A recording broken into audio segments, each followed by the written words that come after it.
ఇంటికి వచ్చిన అభితో ఝాన్సీ అయితే ఇలా అంటూ ఉంటుంది. స్వర ఆలోచించడంలో తప్పు లేదు అభి.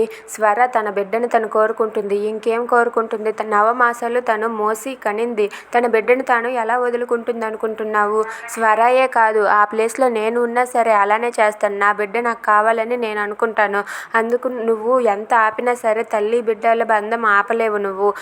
బాబీ అని చెప్పి బాబీని పిలుస్తుంది. ఇక బాబీని తీసుకొని పద మనం ఇప్పుడు మీ అమ్మ దగ్గరికి వెళ్దామని చెప్పి అంటూ ఉంటుంది. అది విని అభి అయితే ఒక్కసారిగా షాక్ అవుతాడు. ఇక బాబీ అయితే ఏంటి నువ్వే కదా మా అమ్మవి అని చెప్పి బాబీ అంటాడు.